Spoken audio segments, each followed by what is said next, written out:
Good morning बच्चों। मैं पटेल नीलम कर्णावती विद्यालय में आप सभी बच्चों का हार्दिक स्वागत करती हूँ। कक्षा 8 विषय सामाजिक विज्ञान, जिसमें आज हम पाठ 8 देखेंगे। तो चलिए पाठ की शुरुआत करते हैं। पाठ 8 लोकतंत्रात्मक देश में संसद की भूमिका। कि हमारे देश में संसद की भूमिका क्या है, इसके बारे में हम जानकारी प्राप्त करेंगे। सरकार को निर्णय लेने और कानूनों का पालन करने की सत्ता कौन देता है? इस प्रश्न का उत्तर इस बात पर निर्भर करेगा कि उस देश में किस प्रकार की सरकार है। बच्चों, इस पाठ में हमें क्या बताया गया है कि सरकार को निर्णय या फिर कानून का पालन कराने की सत्ता कौन देता है, और इस प्रश्न का उत्तर किस बात पर आधार रखता है कि हमारे देश में किस प्रकार की सरकार है। लोकतंत्र में जनता सरकार को यह सत्ता देती है। जनता चुनाव के माध्यम से सरकार का चयन करती है। लोकतंत्र में क्या होता है? जनता के पास सरकार चुनने का माध्यम होता है। वह अपने द्वारा जनता चुनाव के माध्यम से सरकार का चयन करती है, सरकार को पसंद करती है। वह अपने मनपसंद नेताओं को मत देकर चुनती है, पसंद करती है। एक बार चुने गए व्यक्ति सरकार बनाते हैं। चुने गए व्यक्ति के द्वारा ही सरकार बनती है। लोकतंत्र में सरकार को अपने निर्णय और उठाए गए कदम का आधार बताना पड़ता है, उसका रीज़न बताना पड़ता है और स्पष्टता करनी पड़ती है। दूसरी सरकार ऐसी होती है कि जिसे राजाशाही सरकार कहते हैं, जिसमें राजा या रानी का ही निर्णय सर्वमान्य कहलाता है। उसमें राजा अथवा रानी के पास निर्णय लेने और सरकार चलाने की सत्ता होती है। राजा के पास सलाहकारों का एक छोटा समूह होता है जो उसे सलाह लेने में मदद करते हैं, जिसकी मदद से अलग अलग विषयों पर चर्चा कर सकता है। अंतिम निर्णय लेने की सत्ता उसी के पास रहती है, राजा या रानी की होती है। लोकतंत्र का एक अनिवार्य लक्षण यह है कि सत्ता किसी एकाध व्यक्ति के हाथ में नहीं होती है। किसी भी एक व्यक्ति के हाथ में देश की सत्ता नहीं होती है। उसमें राज्य के सभी लोगों का सार्वभौमत्व होता है। सभी लोग मिले हुए होते हैं। लोग स्वयं ही अपने भाग्य विधाता होते हैं, अपने भाग्य लिखते हैं। सार्वभौमत्व राज्य का अनिवार्य लक्षण है, महत्वपूर्ण लक्षण माना जाता है। लोकतंत्र के लिए अंग्रेजी भाषा में डेमोक्रेसी शब्द का प्रयोग होता है, जिसे अंग्रेजी में हम डेमोक्रेसी कहते हैं। लोकतंत्रात्मक राज्य व्यवस्था लोगों के लिए होती है, अर्थात अधिक से अधिक लोगों के हितों का ध्यान रखना लोकतंत्र का मुख्य लक्ष्य है। इसमें लोगों के हितों का ध्यान रखा जाता है। लोकतंत्र का संचालन लोग स्वयं ही करते हैं, उनके द्वारा ही किया जाता है, क्योंकि राज्य व्यवस्था के संचालक लोगों द्वारा चुने गए प्रतिनिधित्व ही होते हैं। सरकार का स्वरूप। सरकार के दो स्वरूप होते हैं, राजतंत्र और लोकशाही, जिसमें लोकशाही में भी दो स्वरूप हैं, प्रमुखनिष्ठ और संसदीय सरकार, जिसमें भी दो दो प्रकार दिए गए हैं। आपके यहाँ विद्यालय पंचायत का चुनाव होता होगा, उसी प्रकार आपके वर्ग मॉनिटर का चुनाव भी होता होगा।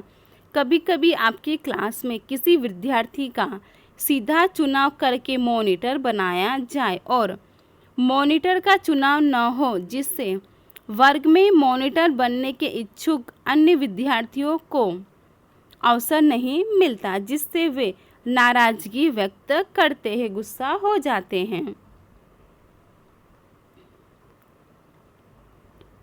विद्यालय पंचायत की तरह लोकतंत्रात्मक सरकार में भी प्रतिनिधियों का चुनाव होता है। लोगों द्वारा अपने अपने प्रतिनिधि का चुनाव करते हैं।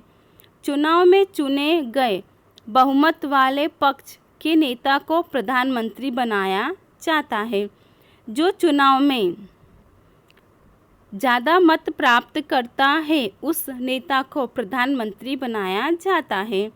प्रधानमंत्री अलग अलग चुने गए प्रतिनिधियों में से चुनकर अपने मंत्रिमंडल की रचना करके उन्हें अलग अलग विभागों को सौंपता है, पद सौंपता है। किस तरह बनती है संसद? हमारे संसद की रचना किस तरह होती है? संसद, जिसे इंग्लिश में पार्लियामेंट कहते हैं, संसद ने संसदीय लोकतंत्र के स्वरूप को स्वीकार किया है। संसद ने किस स्वरूप को स्वीकार किया है? संसदीय लोकतंत्र के स्वरूप को स्वीकार किया है। भारत में संसद सर्वोच्च संस्था है, सबसे ऊपर की संस्था है। भारत की संसद राष्ट्रपति और 2 सदनों यानी कि लोकसभा और राज्यसभा की बनी है। संसद किससे बनी है? राष्ट्रपति और लोकसभा और राज्यसभा की बनी होती है।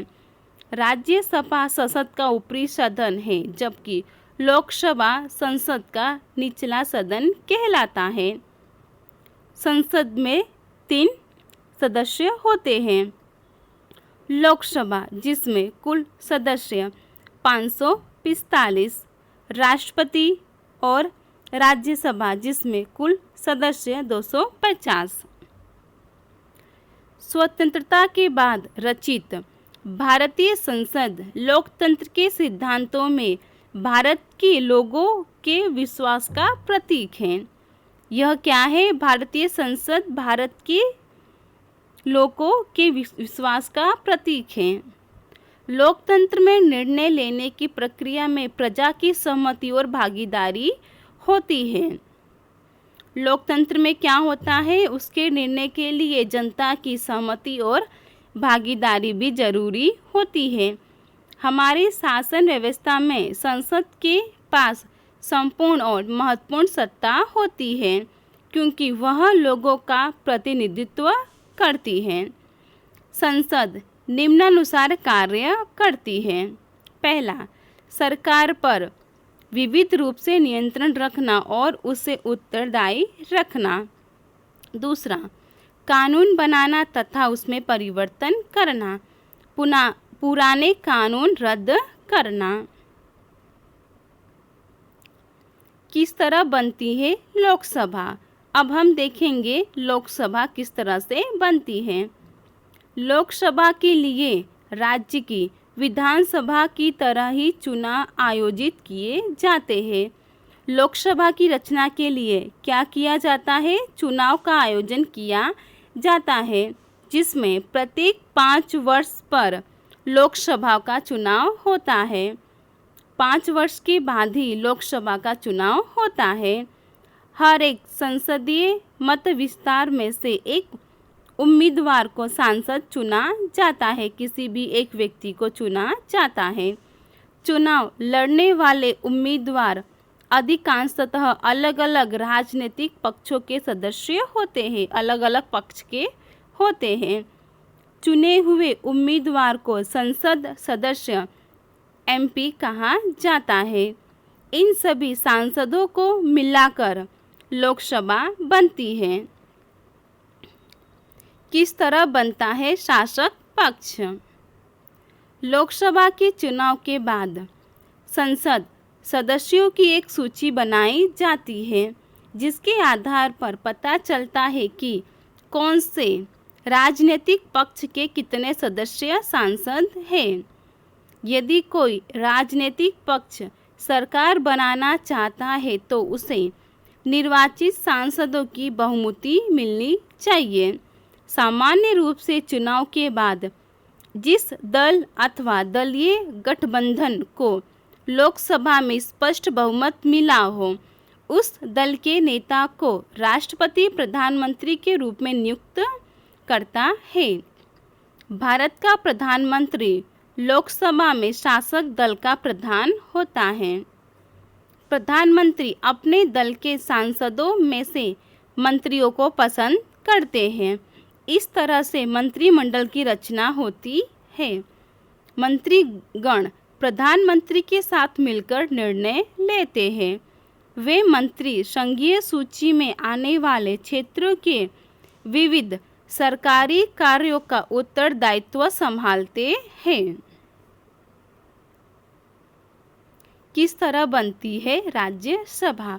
अब हम देखेंगे कि राज्यसभा की रचना कैसे होती है। राज्यसभा के सदस्यों का चुनाव अलग अलग राज्यों की विधानसभाओं के चुने गए सदस्यों द्वारा होता है। राज्यसभा की रचना कैसे होती है? उसमें अलग अलग राज्यों की विधानसभाओं के द्वारा चुने गए सदस्यों के द्वारा राज्यसभा की रचना होती है। राज्यसभा के सदस्यों की कुल संख्या 250 निश्चित की गई है कि राज्यसभा में कुल 250 सदस्य होने चाहिए, जिसमें 238 सदस्यों का चुनाव किया जाता है। राज्यसभा में 12 सदस्यों की नियुक्ति राष्ट्रपति करता है। राष्ट्रपति के द्वारा 12 सदस्यों की नियुक्ति की जाती है। राज्यसभा स्थायी सदन है, उसका संपूर्ण विसर्जन नहीं होता। हर 2 वर्ष पर इसके तीसरे भाग के सदस्य निवृत्त होते हैं और उतने ही सदस्यों का चुनाव किया जाता है। राज्यसभा देश के राज्यों के प्रतिनिधित्व रूप में कार्य करती है, उसके प्रतिनिधित्व के रूप में कार्य करती है। राज्यसभा में विधेयक प्रस्तुत होता है।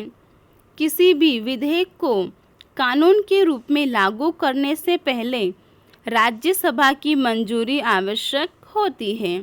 संसद का यह सदन लोकसभा द्वारा बनाए गए कानूनों की समीक्षा करता है। इस तरह राज्यसभा की भूमिका महत्वपूर्ण मानी जाती है। राज्यसभा का संचालन करने वाले को सभापति कहते हैं। पदानुसार उपराष्ट्रपति राज्यसभा का सभापति बनता है।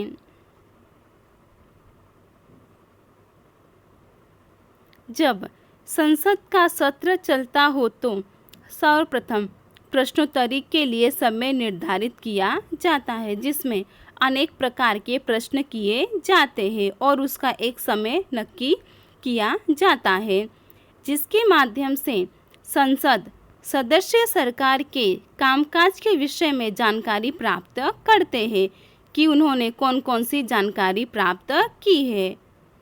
उसके द्वारा संसद कार्यकारिणी को नियंत्रण में रखती है, कार्य को नियंत्रण में रखती है। प्रश्नों के माध्यम से सरकार को उसकी कमियों के प्रति ध्यान दिलाती है कि उन्होंने कौन कौन सी कमी की है। इस तरह सरकार को जनप्रतिनिधित्व की तरफ से प्रजा के विचार जानने का अवसर मिलता है कि प्रजा क्या चाहती है, उनके विचार क्या है। सरकार से प्रश्न पूछना संसद सदस्यों का महत्वपूर्ण उत्तरदायित्व होता है। लोकतंत्र में अच्छे प्रशासन के लिए विरोध पक्ष की भी सबसे बड़ी और महत्वपूर्ण रचनात्मक भूमिका होती है। उससे सरकार की नीतियां एवं कार्यक्रमों की कमियां सामने आती हैं। लोकसभा का संचालन करने वाले को अध्यक्ष कहते हैं। इसके बाद है राष्ट्रपति। राष्ट्रपति संसद के अंगभूत माने जाते हैं। संसद के दोनों सदनों द्वारा पास किए गए विधेयक उसके हस्ताक्षर के बाद कानून बनते हैं। उनके सिग्नेचर के बाद ही किसी प्रकार के कानून बनते हैं।